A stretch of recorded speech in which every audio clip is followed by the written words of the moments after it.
एक महिला सादा कपड़ों में बाजार पहुंची, एक आम नागरिक की तरह। किसी को क्या पता था कि वह एक दमदार आईपीएस अफसर है। सब्जी लेते वक्त एक ठेले वाली ने विनती की, बहना जी जरा मेरा ठेला देख लोगी। महिला ने मुस्कुराकर कहा, हाँ बहन, निश्चिंत रहो। वह ठेले का ध्यान रख ही रही थी कि तभी एक दरोगा आया, सब्जी उठाई और बिना पैसे दिए जाने लगा। महिला बोली, साहब पैसे देकर जाइए। दरोगा रुखा जवाब देता है, तू होती कौन है मुझे टोकने वाली। वह बहस करने लगता है। भीड़ जमा हो जाती है। महिला बार बार कहती है, ये जनता का ठेला है, ये नहीं चलेगा।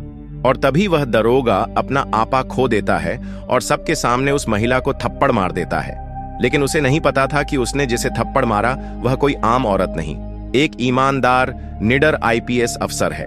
दर्शकों, चैनल को सब्सक्राइब करें, वीडियो को लाइक करें और दोस्तों से शेयर भी करें। तो चलिए वीडियो को स्टार्ट करते हैं। शहर की भीड़ भाड़ से दूर एक शांत और हरे भरे इलाके में सुबह की पहली किरण एक खूबसूरत बंगले पर पड़ रही थी। यह बंगला था शहर की सबसे युवा और चर्चित आईपीएस अधिकारी आशा सिंह का। बाहर से देखने पर यह बंगला किसी भी बड़े अधिकारी की ताकत और रुतबे की निशानी लगता था, लेकिन इसके अंदर की दुनिया बिल्कुल अलग थी। आशा अपनी बालकनी में खड़ी उगते सूरज को देख रही थी। उसके हाथ में चाय का कप था, लेकिन उसका ध्यान कहीं और था। उसे अपने पिता की बातें याद आ रही थीं। उसके पिता एक मामूली स्कूल टीचर थे, जिन्होंने अपनी पूरी जिंदगी ईमानदारी और सिद्धांतों पर जी थी। वह अक्सर आशा से कहते थे, बेटा, कुर्सी की ताकत इंसान को जमीन से दूर कर देती है।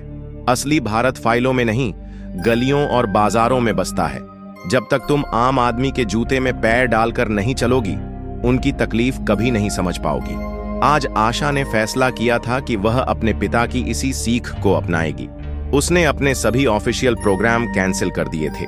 आज वह आईपीएस अधिकारी आशा सिंह नहीं, बल्कि सिर्फ आशा बनकर शहर को देखेगी। उसने अलमारी खोली और अपनी सख्त स्टार्च वाली वर्दी की जगह एक बिल्कुल साधारण सा हल्के नीले रंग का सूती सलवार सूट निकाला। बालों की सधी हुई छोटी की जगह उन्हें ढीला बांध लिया। पैरों में महंगी सैंडल की जगह आम सी चप्पलें पहन ली। उसने आईने में खुद को देखा। कोई उसे देखकर कह नहीं सकता था कि यह वही अधिकारी है जिसके नाम से शहर के बड़े बड़े अपराधी कांपते थे। एक हल्की सी मुस्कान उसके चेहरे पर आई। आज का मिशन कुछ और ही था। उसने अपने सुरक्षा कर्मियों को सख्त हिदायत दी थी कि वे दूर रहेंगे, सादे कपड़ों में रहेंगे और तभी दखल देंगे जब वह इशारा करे। वह अपनी पुरानी स्कूटी निकालकर बंगले से बाहर निकल गई।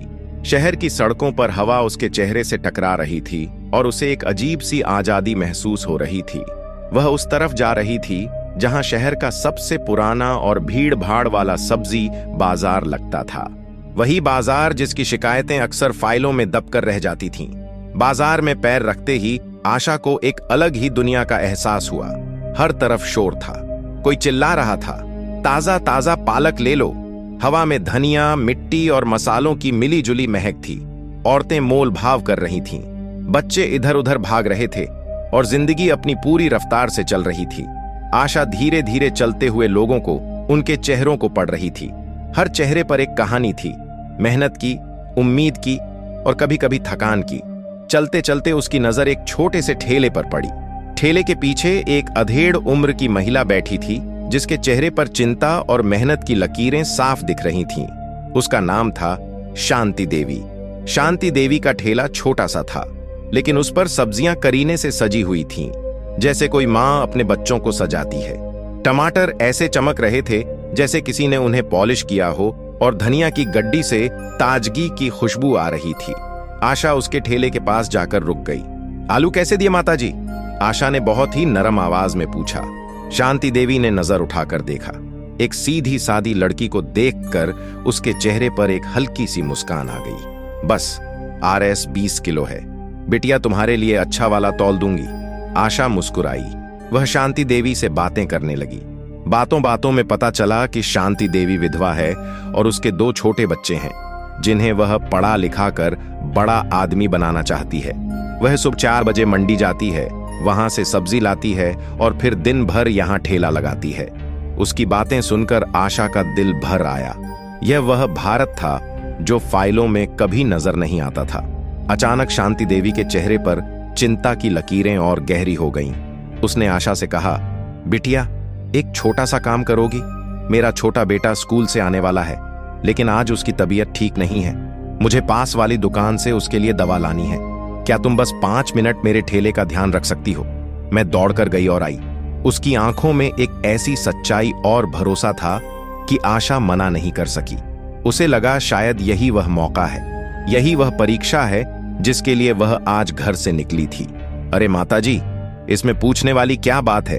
आप बिल्कुल फिक्र मत कीजिए, आराम से जाइए और अपने बेटे के लिए दवा ले आइए। मैं यहीं हूं, आशा ने पूरी गर्मजोशी से कहा। शांति देवी की आंखों में कृतज्ञता के आंसू आ गए। भगवान तुम्हारा भला करे बिटिया, कहकर वह जल्दी से बाजार की भीड़ में ओझल हो गई। अब आशा उस छोटे से ठेले के पीछे खड़ी थी, जिंदगी को एक बिल्कुल नए नजरिए से देख रही थी। आशा को ठेले पर खड़े अब भी कुछ ही मिनट हुए थे। वह एक ग्राहक को टमाटर तौल कर दे ही रही थी कि तभी बाजार में एक अजीब सी हलचल हुई। लोग सहम कर इधर उधर होने लगे। आशा ने देखा एक पुलिस की जीप आकर रुकी थी और उसमें से एक थुलथुले शरीर वाला दरोगा उतरा। उसकी वर्दी पर नाम की पट्टी लगी थी, रणवीर सिंह। रणवीर सिंह की चाल में अहंकार था। वह अपनी मूंछों पर ताव देता हुआ ऐसे चल रहा था जैसे बाजार उसके बाप की जागीर हो। छोटे मोटे दुकानदार उसे देखते ही डर कर सलाम ठोक रहे थे।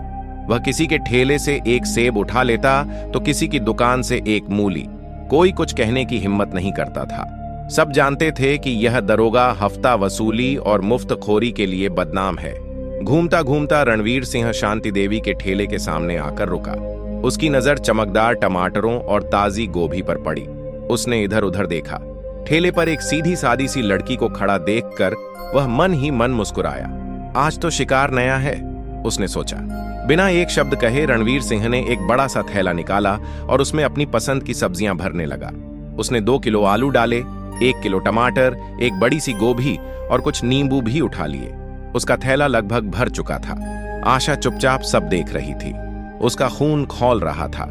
उसे शांति देवी का थका हुआ चेहरा याद आ रहा था, जिसने अपनी पूरी जमा पूंजी इन सब्जियों में लगा रखी थी।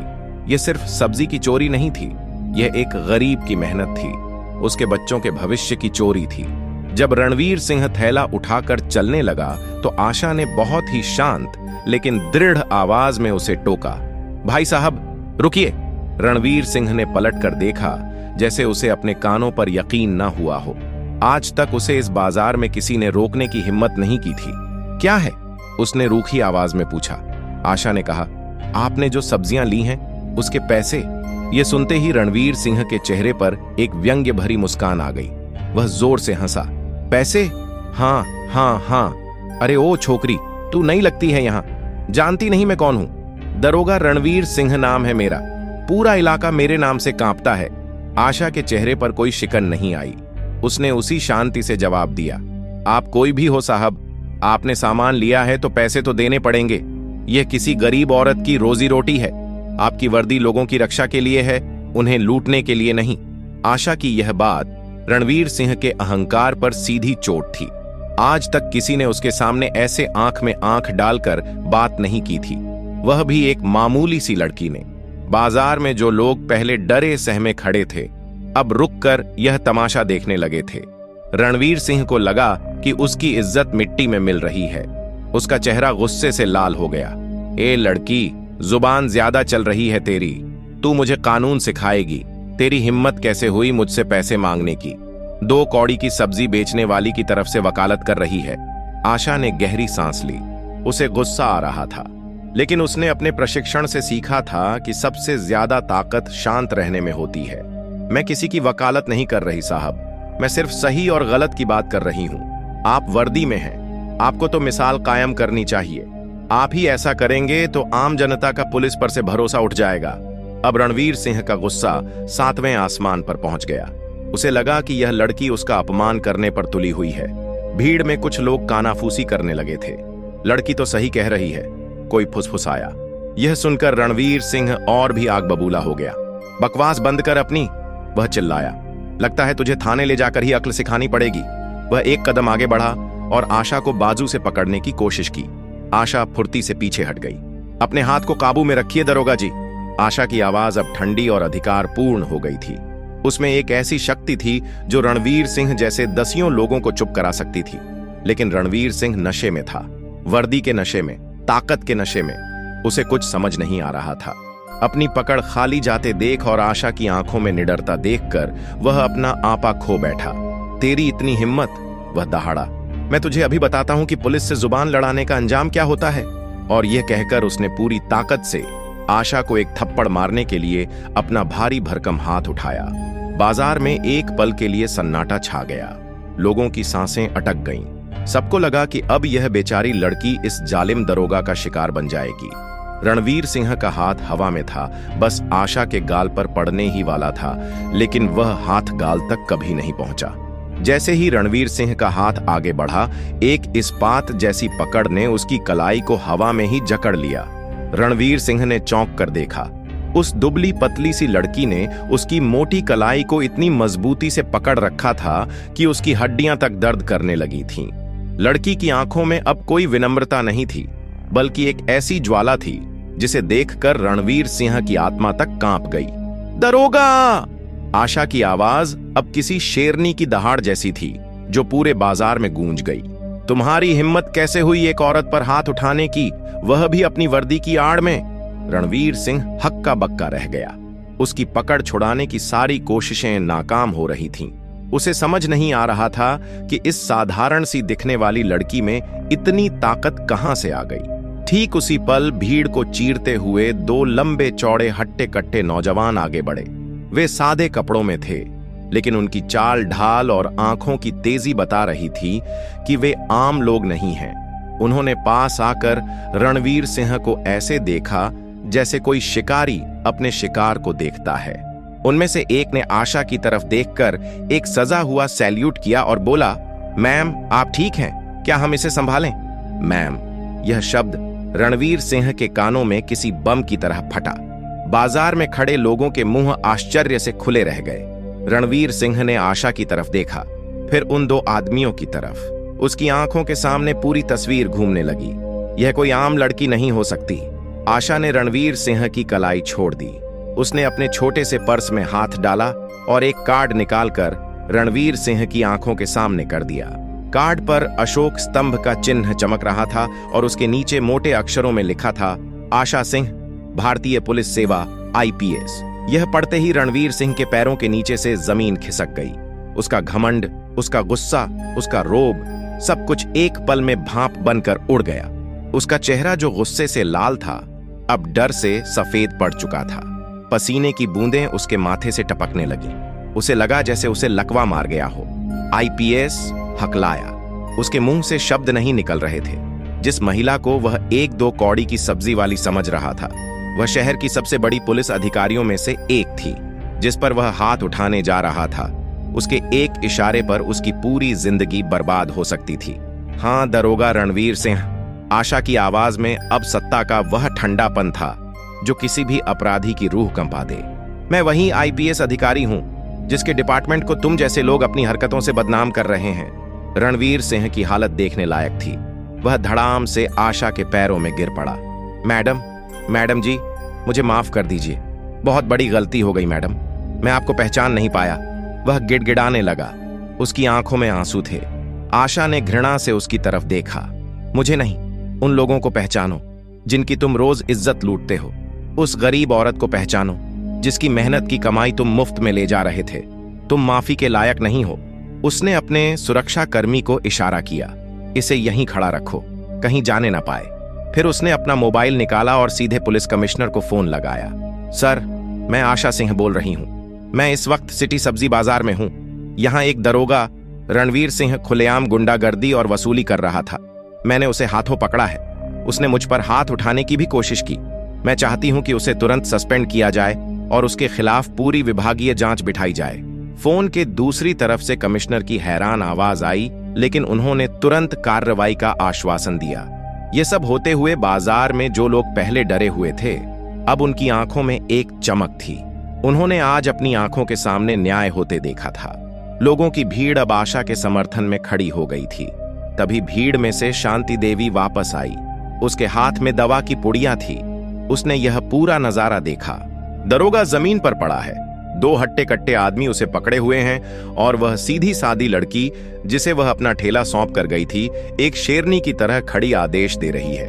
वह कुछ समझ नहीं पाई। आशा की नजर उस पर पड़ी। वह उसके पास गई। उसके चेहरे पर फिर से वही विनम्रता और मुस्कान लौट आई थी। माताजी, आप आ गई? बेटा कैसा है अब? शांति देवी हकलाते हुए बोली। जी जी बिटिया, ये सब क्या हो रहा है? ये दरोगा और तुम? आशा ने उसके कंधे पर हाथ रखा। कुछ नहीं माताजी, बस थोड़ी सी गंदगी थी जो साफ हो रही थी। आप चिंता मत कीजिए, आज के बाद यह दरोगा या कोई भी पुलिस वाला आपको परेशान नहीं करेगा, ये मेरा वादा है। आशा ने अपनी जेब से पर्स निकाला, उसमें से 500 के 4 नोट निकाले और शांति देवी के हाथ में रख दिए।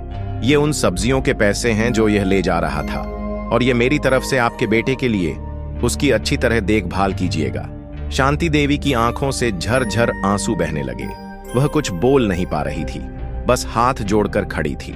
आज उसे एक अधिकारी नहीं बल्कि एक बेटी मिली थी। आशा भीड़ की तरफ मुड़ी और बुलंद आवाज में कहा, आप सब लोग डरना बंद कीजिए। पुलिस आपकी सेवा के लिए है, आप पर रोब झाड़ने के लिए नहीं। जब भी कोई गलत करे, चाहे वह वर्दी में हो या बिना वर्दी के, उसके खिलाफ आवाज उठाइए। मैं आपके साथ हूं। लोगों ने तालियों की गड़गड़ाहट से उसका समर्थन किया। आशा अपनी स्कूटी की तरफ बढ़ी। आज उसका मिशन पूरा हो गया था। उसने फाइलों में नहीं बल्कि हकीकत में एक समस्या को सुलझाया था। आज उसने अपने पिता की सीख को सही मायने में जिया था। सूरज अब आसमान में ऊपर चढ़ चुका था और उसकी रोशनी में आईपीएस अधिकारी आशा सिंह का चेहरा एक नई उम्मीद और विश्वास से चमक रहा था। बाजार में जिंदगी फिर से अपनी रफ्तार पकड़ रही थी, लेकिन आज यहाँ की हवा में डर की जगह सम्मान और हिम्मत की महक थी। दरोगा का बदला और आशा की चुनौती। आशा सिंह के उस एक कदम ने पूरे शहर में टहलका मचा दिया था। दरोगा रणवीर सिंह का सस्पेंशन सिर्फ एक खबर नहीं थी, बल्कि उन सभी भ्रष्ट अधिकारियों के लिए एक चेतावनी थी जो वर्दी की आड़ में अपनी जेबें भर रहे थे। बाजार के लोग खुश थे। उन्हें पहली बार लगा था कि उनकी भी कोई सुनने वाला है। लेकिन कहानी अब भी खत्म नहीं हुई थी, बल्कि असली लड़ाई तो अब शुरू होनी थी। सस्पेंड होने के बाद रणवीर सिंह गुस्से और बेइज्जती की आग में जल रहा था। वह उन लोगों में से नहीं था जो आसानी से हार मान लें। उस रात वह सीधे पहुंचा शहर के एक बड़े और पहुंचे हुए इंस्पेक्टर विशाल कपूर के पास। कपूर सिर्फ रणवीर सिंह का सीनियर ही नहीं, बल्कि उस पूरे इलाके में चल रहे हफ्ता वसूली के नेटवर्क का सरगना था। रणवीर सिंह जैसे दरोगा उसके लिए सोने का अंडा देने वाली मुर्गियां थे। कपूर साहब, गजब हो गया। उस नई आईपीएस मैडम ने मुझे सस्पेंड कर दिया। सारे बाजार के सामने मेरी वर्दी उतरवा दी, रणवीर सिंह ने गिड़गिड़ाते हुए कहा।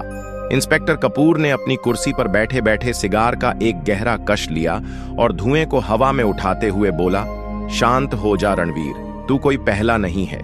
ये नए नए अफसर जोश में होश खो बैठते हैं।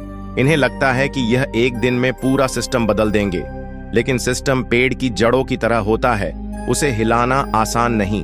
कपूर ने उसे भरोसा दिलाया, तू फिक्र मत कर, डिपार्टमेंट की इंक्वायरी मैं संभाल लूंगा।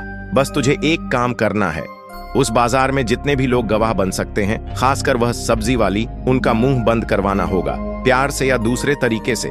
कपूर की आंखों में एक ठंडी और खतरनाक चमक थी। अगले ही दिन से बाजार का माहौल बदलने लगा। जिन लोगों ने कल आशा के सामने तालियां बजाई थीं, आज उनके चेहरों पर खौफ था। रात में कुछ अनजान लोगों ने बाजार के कई ठेलों को उलट पलट दिया था। शांति देवी जब सुबह अपने ठेले पर पहुंची तो उसकी सब्जियां सड़क पर बिखरी पड़ी थीं। यह एक सीधी सीधी चेतावनी थी।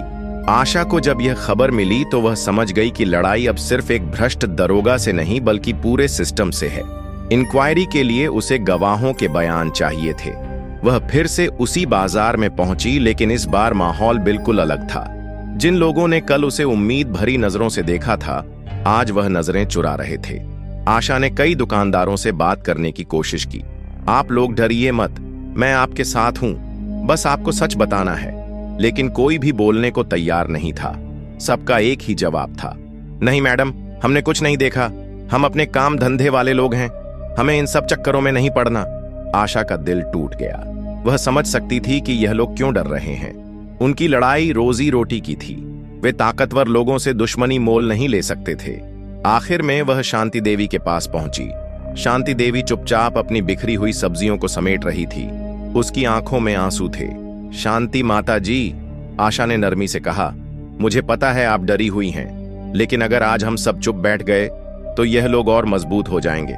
ये लड़ाई सिर्फ मेरी नहीं, हम सबकी है, आपके बच्चों के भविष्य की है।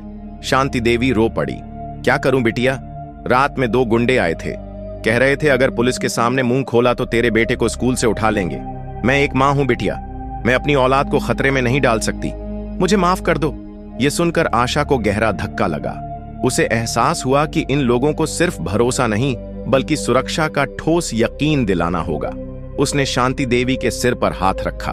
आप रोइए मत, मैं आपसे वादा करती हूं, आपके बेटे को कोई छू भी नहीं पाएगा। आशा सिंह का मास्टर प्लान और न्याय की जीत। आशा ने तय कर लिया कि वह इन गुंडों को उन्हीं की भाषा में जवाब देगी।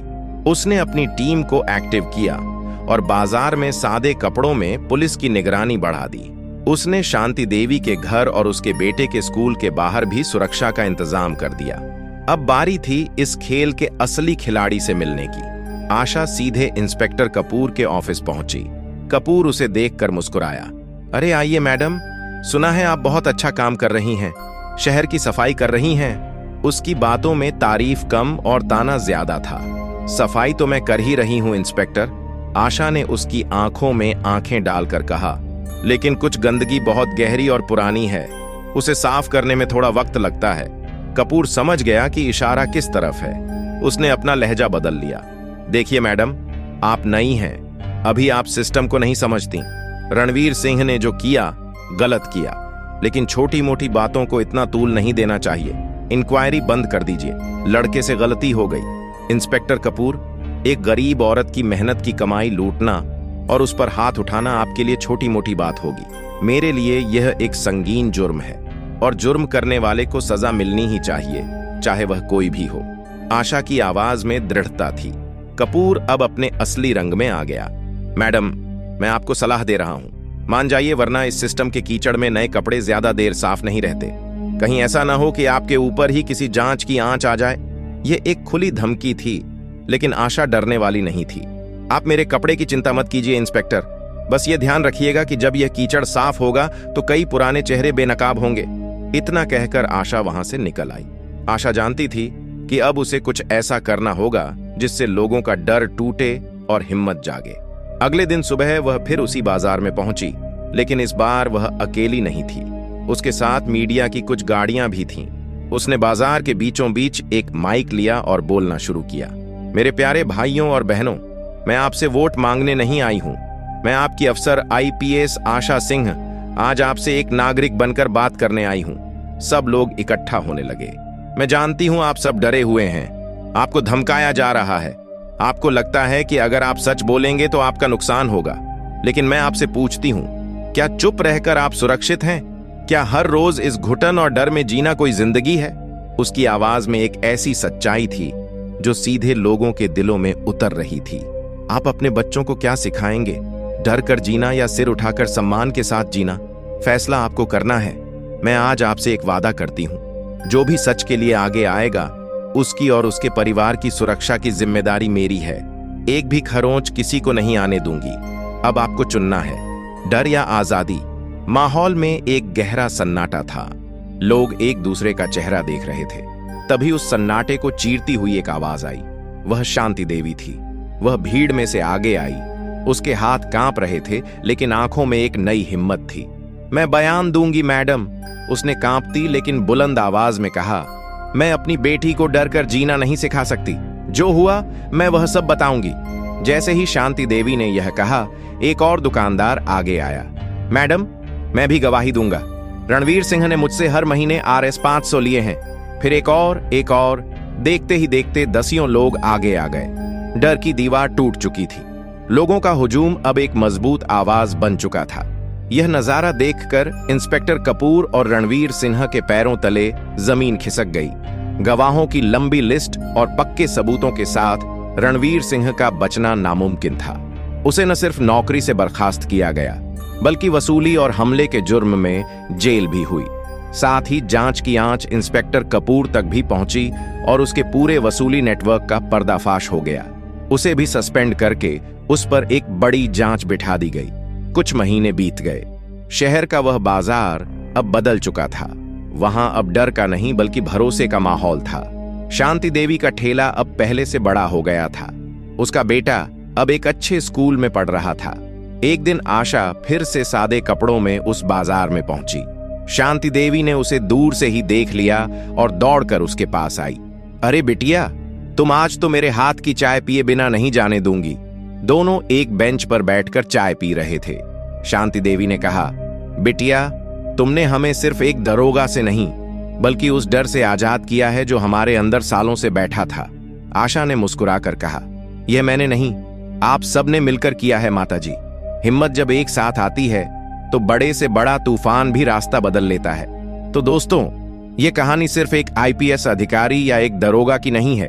यह कहानी है हिम्मत की, अच्छाई की और उस ताकत की जो हम सबके अंदर होती है। जैसे आशा ने अपनी कहानी से एक बदलाव लाया और जैसे शांति देवी की हिम्मत ने 100 लोगों को हिम्मत दी, वैसे ही आपकी एक लाइक और एक सब्सक्राइब हमें ऐसी ही और सच्ची और दिल को छूने वाली कहानियां आप तक पहुंचाने की हिम्मत देता है।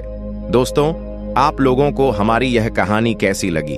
अगर अच्छी लगी हो तो वीडियो को लाइक करें, चैनल को सब्सक्राइब करें और दोस्तों को शेयर भी करें। तो मिलते रहेंगे इसी तरह की दिलचस्प कहानी के साथ। तब तक के लिए जय हिंद, जय भारत।